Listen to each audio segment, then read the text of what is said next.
அஸ்ஸலாமு அலைக்கும் வரஹ்மத்துல்லாஹி தஆலா வபரகாத்துஹு. சொர்க்கத்திற்குள் மக்கள் அணி அணியாக நுழைவார்கள் என்பது நாம் அனைவருக்கும் தெரிந்த ஒன்று. ஆனால் முதலாவதாக சொர்க்கத்திற்குள் நுழையக்கூடிய அந்த அணி அவர்களுக்கு கிடைக்கக்கூடிய சிறப்புகளை பற்றியும் அந்தஸ்துகளை பற்றியும் தான் இந்த காணொளியில் நாம் பார்க்க போகிறோம்.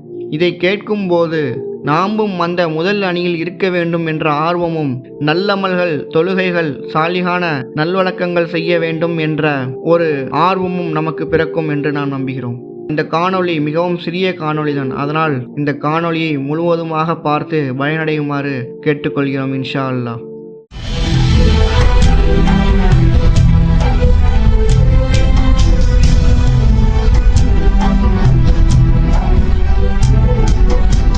சொர்க்கத்தில் முதலாவதாக நுழைகின்ற அணியினரின் தோற்றம் பௌர்ணமி இரவில் ஒளிரும் முழு நிலவின் தோற்றத்தைப் போல் பிரகாசமாக இருக்கும். பிறகு அவர்களுக்கு அடுத்து வருபவர்கள் விண்ணில் நன்கு பிரகாசிக்கும் நட்சத்திரத்தை போன்று தோற்றமளிப்பார்கள். சொர்க்கத்தில் அவர்கள் சளி துப்பவும் மாட்டார்கள், மூக்கு சிந்தவும் மாட்டார்கள், மலம் ஜலம் கழிக்கவும் மாட்டார்கள். அங்கு அவர்களின் பாத்திரங்கள் தங்கத்தால் ஆனவையாக இருக்கும். அவர்களின் தலைவாரும் சீப்புகள் தங்கத்தாலும் வெள்ளியாலும் ஆனவையாயிருக்கும். அவர்களுடைய நறுமண புகைப்போடும் தூப கலசங்கள் அகிலால் எரிக்கப்படும். இங்கே அகில் என்பது நறுமண குச்சியாகும், அதாவது பத்தி போன்ற ஒரு பொருள். அங்கே அவர்களின் வியர்வையில் கஸ்தூரி மனம் கமலும்.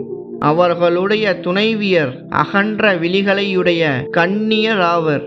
சொர்க்கவாசிகளான அவர்கள் ஒரே மனிதனின் அமைப்பில் படைக்கப்பட்டிருப்பார்கள். அவர்கள் தங்களுடைய தந்தை ஆதம் அலைஹிவஸல்லம் அவர்களின் தோற்றத்தில் வானத்தில் முட்டும் விதத்தில் 60 முழம் உயரம் இருப்பார்கள். அவர்களின் ஒவ்வொருவருக்கும் துணைவியர் இருவர் இருப்பார்கள். அவ்விருவருடைய கால்களின் எலும்பு மஜ்ஜை கூட காலின் அபரிதமான அழகின் காரணத்தால் வெளியே தெரியும். சொர்க்கவாசிகளின் முதல் அணியினரான அவர்களுக்கிடையே மன வேறுபாடோ பரஸ்பர வெறுப்புணர்வோ இருக்காது. அவர்களின் உள்ளங்கள் அனைத்தும் ஒன்றாகவே இருக்கும். அவர்கள் அல்லாவை காலையும் மாலையும் துதித்து கொண்டிருப்பார்கள். இதை அனைத்தையும் கேட்கும்போது சொர்க்கத்தின் நறுமணம் உங்கள் மனதில் வந்து கொண்டு போயிருக்கும் என்று நாங்கள் நினைக்கிறோம். அதை உண்மையாகவே உணர்வதற்கு நல்லமல்கள் செய்து சாலிகான நல்லடியார்களாக இந்த வாழ்க்கை இம்மையிலும் மறுமையிலும் வாழ அல்லாஹ் நமக்கு கிருபை செய்வானாக.